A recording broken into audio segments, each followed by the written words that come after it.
So first, Alex D Savoia, who is a faculty member at University College Falmouth in Cornwall, the United Kingdom. Great. He's had many different roles, including being a web content manager at UCF and working with their Help Me peer-to-peer forums. Currently, though, he is working on a project he's going to talk about now called Open Space. It's the UCF-led specialist art, design, media, and performance open education virtual learning environment, which is going to be launching in March 2010. So I guess we're getting a nice preview of the stuff that you're doing here. And then we also have Sunny Kim, who's a creative technology strategist at MSU Global at Michigan State. She's a doctorate student of learning technologies at Pepperdine, and she's the openness advocate to her colleagues, and she's going to be talking about piggybacking your way to OER growth in higher ed. So it should be very interesting to see a project and see how we can build on these as they go. And with that, welcome. Thank you. Hi, good morning, and thank you everyone for attending. As my introduction said, I'm going to be speaking about our specialist art, design, media, and performance OE VLE called Open Space. Basically, Open Space, we're launching with one course to start with, because we just really want to see how people engage with it and what they're doing. So what we're launching with are 40 postgraduate credits from our MA Professional Writing course. And those will be split into two 20-credit blocks. Alex, maybe you can speak up a little bit, the acoustics in this room. Okay. Sorry, is the microphone on? It is. Oh, it is. Right. Sorry about that. So as I said, we're launching with 40 postgraduate MA Professional Writing credits. Those 40 credits are split into 2 units. 20 credits worth of units are what we call our taster sessions. And those taster sessions cover everything from novel writing, nonfiction writing, writing feature articles, script writing, editing, writing children's novels. And also the first unit, which is just the basics of really good professional writing. And the second lot of 20 credits are all geared towards script writing.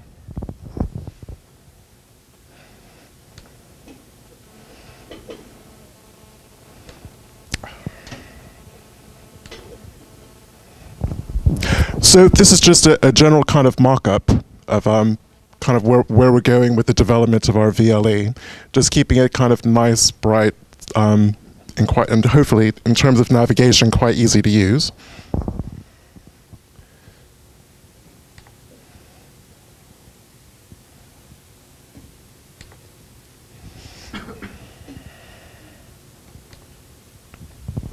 So I guess in terms of building this VLE, we kind of turned it on its head a bit.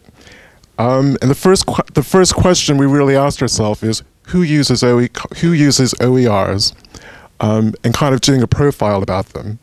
Which, if I can backtrack a little bit and just say a little bit about me, I come from the worlds of, and don't throw tomatoes and eggs, but I come from the worlds of kind of consumer lifestyle, advertising, and public relations.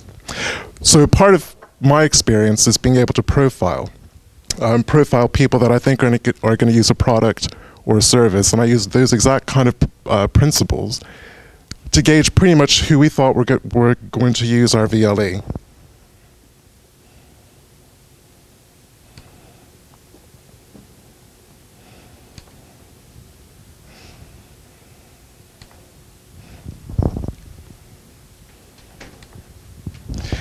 So the first group of people that we foresaw kind of using this were what we call career CPD, career and professional development. So once we kind of said, well, basically if you're a professional and you want to use our VLE, what are the kind of things that, what motivations would you possibly have for doing it? So kind of these bullet points here really gloss over what we were thinking about. If you want to get into career and professional development, it's more than likely you want to acquire new skills. Or you want to enhance your current skills, you want to enhance your career prospects, and possibly you want to have access to learning packages that are nominally accredited. And again, that word accredited is also a really big talking point at UCF, because if you're going to take the time to actually study online and engage with OER, we were thinking about ways in which we can possibly reward people for doing that, recognize outstanding achievements. And I've really appreciated some of the sessions that I've gone to that have actually touched on that topic.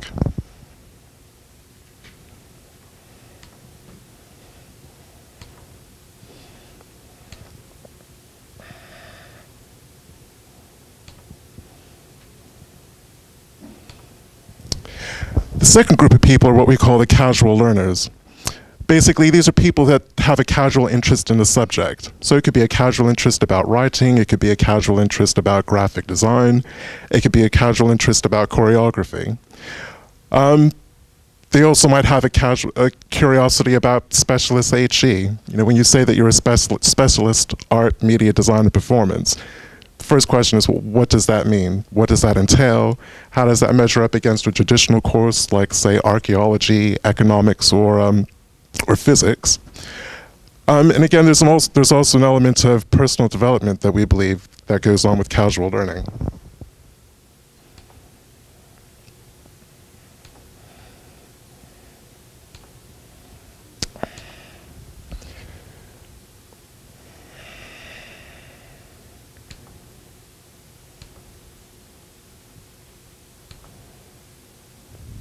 The next group of people are what we call the lifelong learners. And again, there's personal development with that. There's a sense of self-discovery.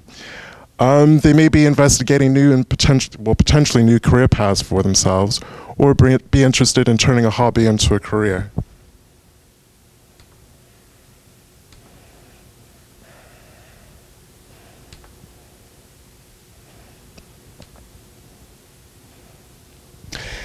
The next group is what we call students, and those could be people with a student mindset, or they can be prospective students. And again, we felt that one of the reasons why they'd want to engage with it is to assess whether or not they have what it takes to actually enter into higher education. Others might be really interested in a course that a university is offering, so they might want to try it before they buy it. And we just thought that would be a really good thing for them. So for instance, if they're specifically interested in script writing, they can come to our VLE, they can work through the entire script writing segment and decide if we're the right course for them, or if that's the right thing that they want to do before they actually go ahead through the application process to proceed with that. So the long and short of this group is basically it's a taster experience for either a course or for higher education in general.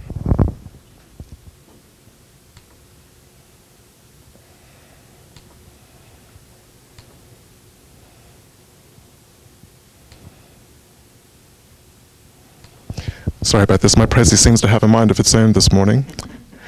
And the last group is actually other higher education institutions. And the reason why they might want to engage with what we're doing is supplementing or augmenting current course materials that they have, offering new course materials, and also working on fomenting international relations, international partnerships.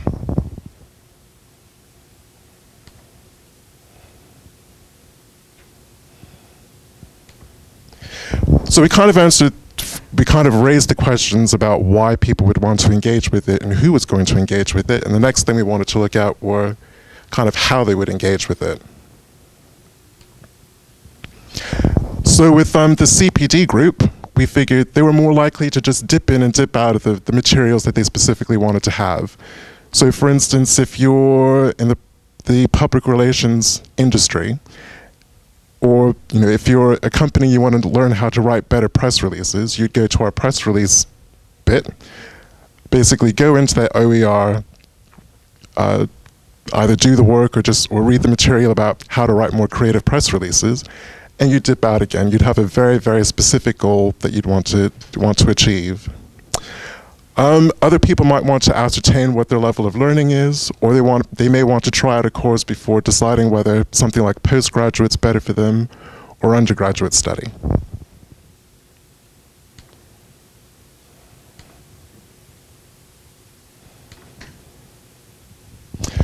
With casual learners, again, we felt the philosophy or the approach would be more than likely dipping in and going.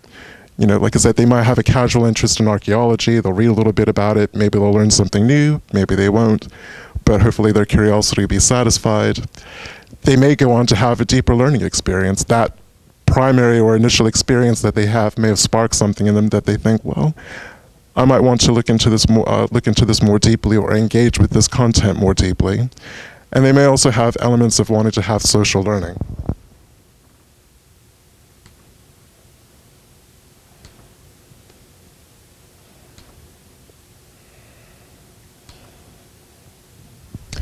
With lifelong learning, again, one of the questions that we asked is, are they more than likely to want to have a deeper learning experience based on why they're actually engaging with it?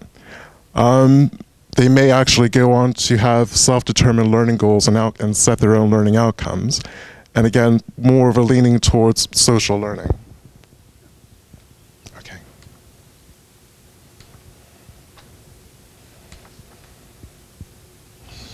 With students, and again, it's not going to be the same for all of them, but what we foresee is a large group of them would want to have a deeper learning experience. You know, we foresee that they're going to actually engage with the content as learning materials with a student's mindset.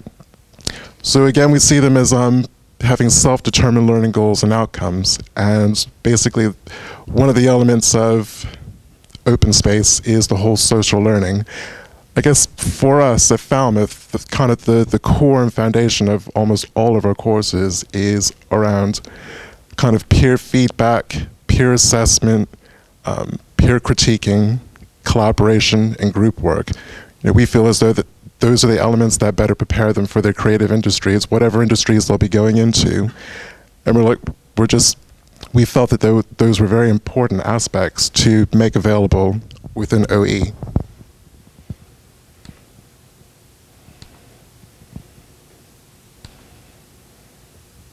And last but not least, with other higher education institutions, seeing open space content is part of their learning and teaching materials. And again, in terms of building international learning communities, we felt that there's a really good and strong prospect for that.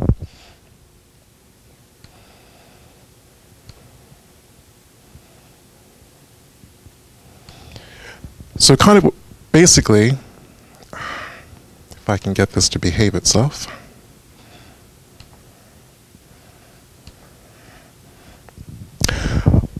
I guess in our best case scenario, in terms of making a very flexible VLE that encourages learning, and it's that there is no right or wrong approach to it, whether it is because you're engaging with it for CPD, or you're engaging with it because you have a casual interest, or you're engaging with it because you want to be a student, is to make it flexible and to provide certain possibilities. We would love to have a community of active learners. After the first cohorts of kind of our OE students enter, what we'd really like to see are kind of mentors or lead students.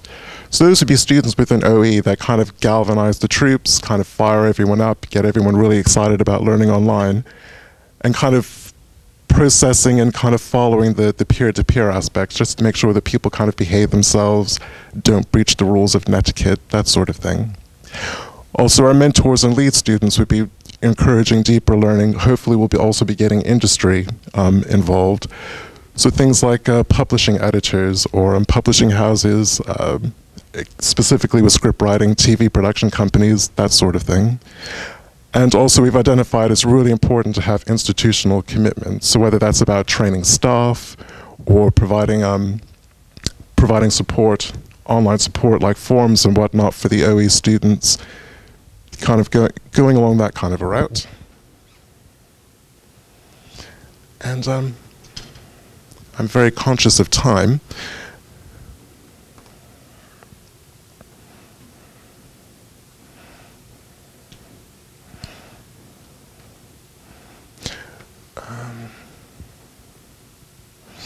Just wanted to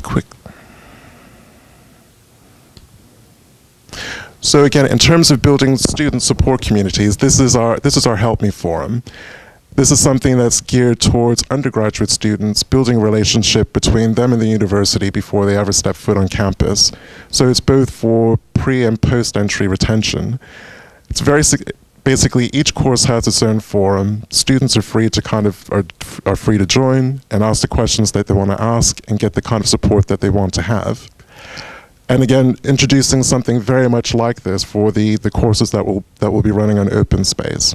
So again, it's a safe place for them to kind of ask the kind of questions that they want, to be able to interact online, and again, kind of fostering that sense of community. And I think that's my 15 minutes.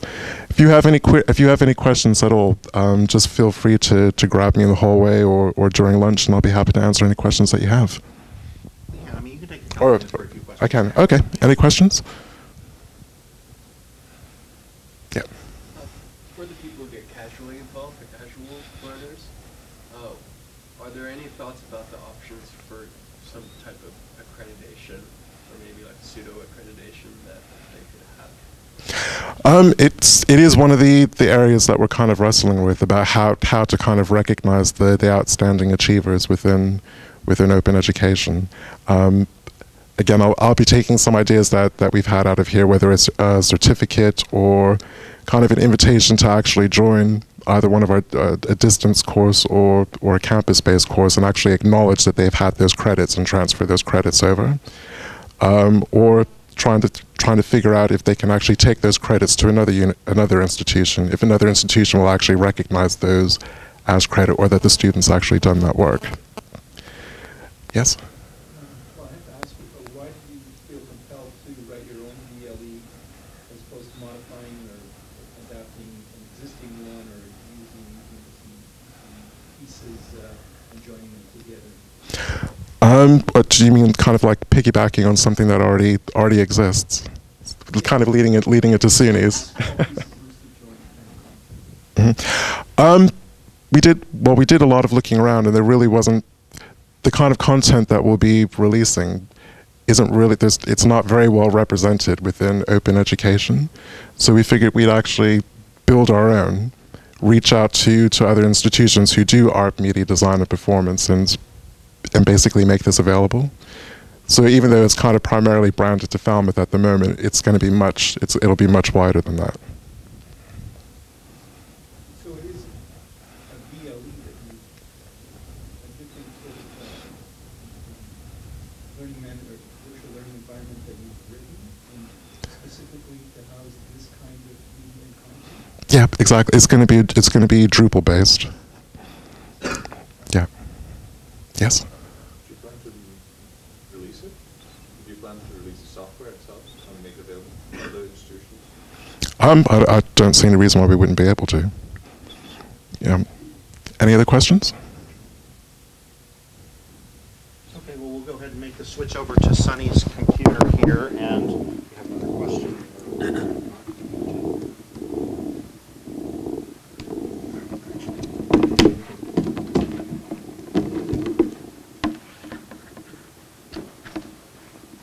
It's got this little stiff.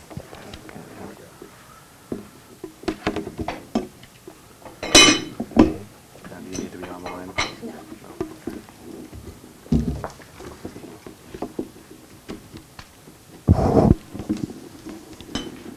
And like all the sessions, materials from Alex's presentation will be on the Open Ed site, and I twittered out the link to the presentation that you just saw, so you can take a look at that and contact him or follow up with questions there.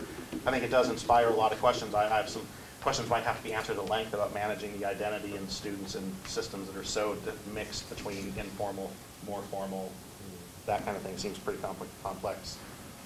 Can I not see it on my computer too? If it's like mine, you have two different files. There you go. Yeah, there we go. All right. So, what? As Chris mentioned, my name is Sunny Kim, and I'm from MSU Global, which is at Michigan State University. And really excited to be here. I love this conference, and so, I need to use the mic. And so I'm really glad I have the opportunity to share what we're doing at MSU in terms of open educational resources. And so to explain a little bit about who we are, MSU Global is a small academic business entrepreneurial unit within Michigan State University. We have around a little over 10 full-time staff, and so we're not a big unit, and we're not an academic department. But we do a lot of different cool things, and we report to the provost and have the opportunity to experiment and try new things. And one of our big endeavors is to use a product suite model to work with faculty to increase their impact and reach, whether that is, and be more entrepreneurial, whether that is by going into professional or personal development and going into an online market. And one of the things that we've been able to do within MSU Global is to really look at OER and to kind of spearhead the OER initiative on our campus. And so what we do is we work on OER things, among the other things that we do. What we don't do is we are not a OER publishing unit. We are not a unit on campus solely for the production of OER. And so it is just something that Chris Geith, who is back there in the corner, who is our executive director, this is her brain, her baby kind of thing. And so we do this not among the other things that we do on campus. So we're not a dedicated unit for OER, and I think that's important because I think even though we're a really large university, we don't have that like a lot of the universities that have a big name in the OER community. We don't have that big presence in our campus, and I think that that's very similar to a lot of universities who may be wanting to do OER, but they don't have a strong, big funding or whatnot. And so, so what we do have is we have support from higher administration, nominal support, right? They say it's cool, go for it, do it. So we have that support. We have a few staff, me, Chris, and the few people in our office that as much as we can, we would like to put our efforts, our resources into this endeavor. What we don't have is sole funding that does MSU at OER at MSU. We don't have a big program or a big fund to do OER at MSU. What we also don't have is staff that only does OER. So I do a lot of the OER stuff, but I also do a lot of other things. And so as much as I would love to do it full-time, we have other obligations and responsibilities that, we also have to do. So that's who we are. So what are we talking about here? What do I want to explain today about what we're doing? So when I talk about, in my title, it's piggybacking your way to OER growth in higher education. What am I talking about in terms of OER growth? In my view, it's growth in OER awareness, growth in OER use, and growth in OER creation and contribution. And so I kind of wanted to, revolving around those three issues, how do we do that? And how do we do that with limited resources? I don't know if you were able to attend David Wiley and Stephen Downs' discussion on Tuesday, and I was able to catch the afternoon half of it, and it was quite intriguing. And one of the things they mentioned was that David Wiley was kind of characterized as somebody within the institution who's working for reform and kind of slightly hacking, whereas Stephen Downs was more like, outside the institution. And I was thinking about that, and I think for us, and there's a value to both, I believe. And for us, we're within the institution, and with what we have and the resources that we have, the time that we have, the funding that we have, how can we support this movement? How can we grow OER? And so what Chris mentioned, that I have this other title besides a creative technology strategist, as an openness advocate. And so what I do is I go around and I talk about it. I talk about it, and Chris talks about it a lot. And so we talk about it with people. Whenever we're in meetings, whenever we are at different functions and we meet people on campus, we talk about it. We teach about it. So I will go around to different departments, go to their staff meetings, and do I'll go into the detail in the how later. So we talk about it, we teach about it, we share ideas on how a department or faculty can use OER, and then we provide support. Given it's not a whole lot of support that we can give, but what we can give, we give, and I'll explain that in a little bit. how do we piggyback? So, I thought it was kind of a good term, is we don't look for our own funding in terms of going after funding to do OER at MSU. But what we do is, as we talk to people, we find out what they're doing, what their projects are, what kind of grant proposals they're submitting. And then after, we talk to them about OER, we kind of nudge them to put an OER piece into what they're currently doing and to incorporate it into their projects, proposals, and programs. And that's how, and then we also utilize existing support and existing infrastructure. So we're not going to be able to have a whole team who's going to do OER publishing. It's just not going to happen. Well, it's just not. And so what we do is we leverage what we already have on campus, the support that we already have to provide that support to people or faculty that want to do OER. So that's the what. Now is the why. Why do we go about it doing in this way? And we're at Open Ed, so I don't need to really talk about why OER is important. It's day 3, and I don't think I need to expound on that, but we believe it's important, right? And so the reason that we do it this way is because there's not a lot of funding out there anymore in terms of for universities, for higher education to get a big chunk of money to do OER. It's drying up, and it's not out there anymore, and it's not sustainable. Once the funding dries out, what are we going to do next? Is it going to be able to continue? But with the method that we're using, where we're going to faculty, have them do implementing into existing programs, it's sustainable because they're putting into a practice that they're already doing. It's ground up versus top down. So we're not, so it's the faculty themselves doing it, and not, our administration saying that you have to do it. And I think because of that, we get more buy-in. We have more faculty buy-in as a result. And the good thing about, kind of going about it this way, there's already a built-in community oftentimes. We are not like putting it on the web and, whoever finds it will get it. But oftentimes these faculty members are connected to a community that could use this, that can contribute, that can share. And so that community aspect is already built in. So those are some of the reasons why we do it this kind of going around the indirect method of growing OER. So I kind of talked about how we do it, but to go into a little bit more detail about how we do piggybacking, for OER. So we talk about it at all the meetings. People that we come in contact with, we talk about it. We teach about it. So several times I've gone to faculty and just sat down and, explain what OER is. But I've also had a chance to go to staff meetings. When departments are having staff meetings, I'll go and I'll do like a little mini session on introduction to OER. And I'm going to quickly, show you a PowerPoint that I made, and I'm going to go through it really quickly, but just to show you what kinds of things we talk about is what is OER, right? How is it defined? What educational resources could include, what open means in this sense, because a lot of times people have never heard of this concept. It is completely new. It's like mind-boggling, right? And so we kind of need to start from the beginning, and it's hard when we're in this community where, it's just so embedded in our minds, but, with these faculty or departments, we need to start from the beginning. We talk about Creative Commons.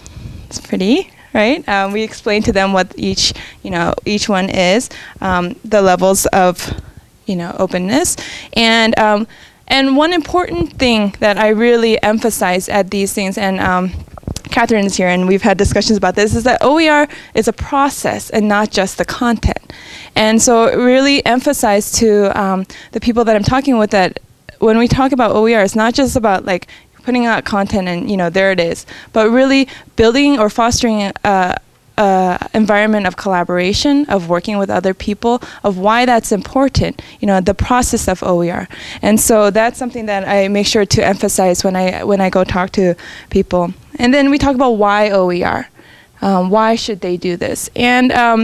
And I like to, when I pick out examples, I try to pick out, so this was given to the Michigan Nutrition Network, which I'll talk about later. So then I try to look up all these OERs that are out there already that are on nutrition. So I don't know if you can read it, but like the ones that I found are like on nutrition and food environment and search for nutritional connections. And so I'll try to kind of customize the examples to that department, to the audience that I'm speaking with. And so, we teach about it. We teach about OER, in ways like that. And then we share ideas. So we sit down with them and say, hey, so what are you doing? And here are some ideas how you can incorporate OER into what you're doing right now. Here's a plan. And sometimes we help write plans. And we provide support. So for as much as I can, as much as my time can be given out to them, we will try to support them in as much as possible in terms of learning about it, in terms of, producing it, meeting the right people, connecting them with other people. And then as well as we work with this unit on campus called Virtual University Data and Technology, and they are, a technical unit on campus. And so instead of we don't have the funding to have our own technical support, so we work in collaboration with them to build platforms, to build the tools that may be needed by the departments or faculty. And so that's another way that we piggyback off of what's already existing on our campus. So where? And I want to kind of talk about our progress and our story. So, we talked to a lot of people. Between Chris and I think we've covered every college or department, almost every college or department on our campus. And there's multiple people within these departments. And so talked to people in College of Nursing, Engineering, Education, Vet Med, Agriculture, Animal Science, MSU Extension. And so we talk to a lot of people. And there's successes and failures, right? And I don't know if they're really failures, they're just not ready yet. Right? And so, there's people who get it, and they can see how it could meet their needs. They can see the benefit. They can see the value. And there's people who are like, not yet. It's just not time, and that's fine. And so we keep on going. But when it does click, when it does, when the idea, the movement, and the concept itself meets the person and their needs, you see this explosion of ideas and enthusiasm. And so I wanted to share a couple things that we're doing. So like I said before, that PowerPoint that I showed you was for the Michigan Nutrition Network, which is part of MSU Extension. And they have a grant from the USDA to create 50 lessons in curriculum for K-12 curriculum for nutrition and school gardens that are aligned to Michigan state standards. And so after I shared that presentation with them, I sat down and spoke with the person who was doing it, and she was like, "Oh my goodness, this is what I want to do," because what she wants to do is expand the reach of the curriculum that they've already had funding to do. And it wants it to be a dynamic thing where teachers can use that, localize it, and then also contribute their own lesson plans that that they've created. And so when you see that, there's that perfect melding of it's that click. And so we're working with them to help them put their curriculum on Curriki. Right, and then to have groups that can work, in Curriki you can have create groups, and to have a group that will be a community around this content and contribute to it, add to it, vet it, and make it better. And so that's one story. We have, we just finished a project with a program within the College of Agriculture called World Technology Access Program. What they do is they bring in people from all over the world and have these short courses on different topics. And a couple weeks ago, they had one on food safety where people from 17 different countries came. And so we were able to work with them to stream all their sessions. And the sessions are led by presentations from MSU experts in the area of food safety. And then the cool thing that we were able to do was interview people, at least one person from each of the country, and have them talk about food safety in their country. And that itself, and then we put that up on YouTube, put a Creative Commons license on it, and what that becomes is a valuable asset to people who are in this field, who may want to know what are the research opportunities, what are how are ways that we can maybe use those as case studies in their other educational resources. And so through that partnership or that collaboration, we were able to have them open to the idea of sharing and openness. And so those are just some examples of what we're doing and why we're doing it. And if you have any questions, you can always email me at kiml@msu.edu. You can check out our website, msuglobal.com. And that's it. Any questions?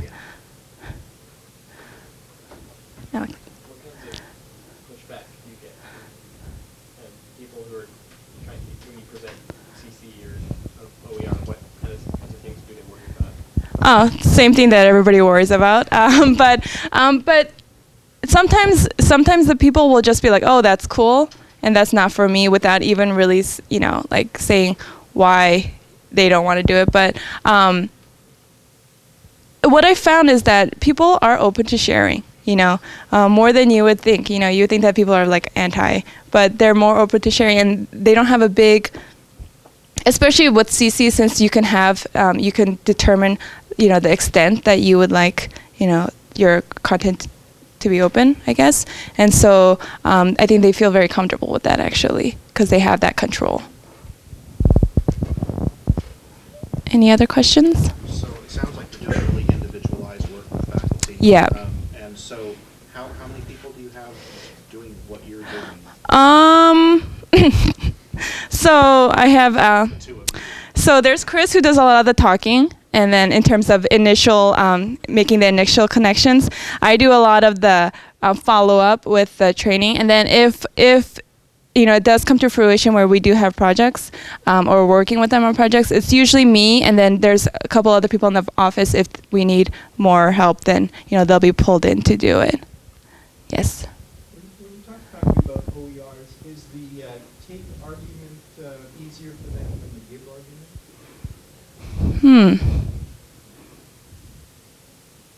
That is a good question. A lot of times there's not a lot of talk about taking. Yeah. In the people that I've talked with, actually there hasn't been a lot about the taking part. And maybe it's because I don't emphasize it enough, and maybe I need to, but yeah. Is that as a lever to be given? It should be. It should be, yeah. It should be. On the first day when David Wiley was showing me the stats about the reuse of OERs being so incredibly minuscule, maybe the take argument really is just a philosophical, sounds nice, but then who does it in practice kind of aspect. Right.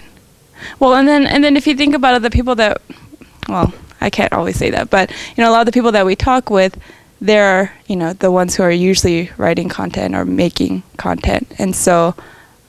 But I think now that I think about it, I think I do need to make a bigger argument for like, hey, look at what's out there, and because I do show what's out there, and so how can you more incorporate these into what you're already doing? Yeah. But the take culture in academic courses, you're always taking from resources. That's true. And remixing, and it's usually been textbooks, really articles, or that kind of stuff. Yeah, and actually, like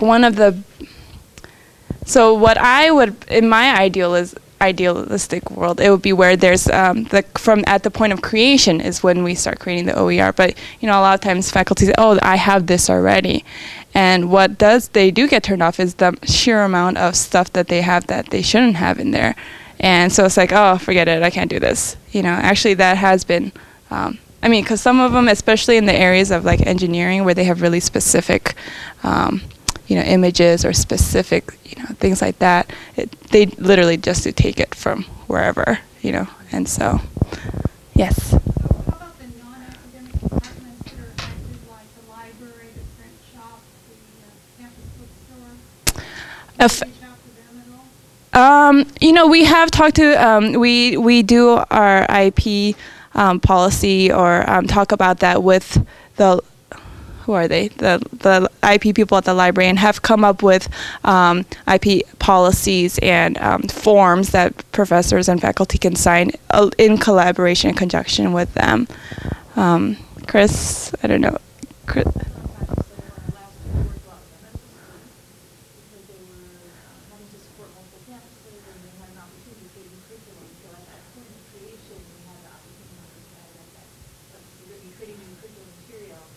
Where should we go and look for open material? Thank goodness there are a number of brought in the three groups on campus that are responsible for fair use and multiple topic content policy and got them involved in some of the procedure documents that someone referred to. That really, in our science, is we still use most people are releasing things they already have, and I'm thinking about sharing them. We haven't done anything big like our title project, don't redo your talking about these kinds of slides. I think it's gone that far, nor do we want to at this point in time. I think the point of creation, we try to bring in as many partners as possible, and OER as a function is distributed throughout the campus, and not just our unit, but in virtual university, in the technology transfer group. It's kind of taken on as just another activity or another task, integrated in what things we normally do. Anything else? Okay, well, I guess thank you, Alex and Sunny.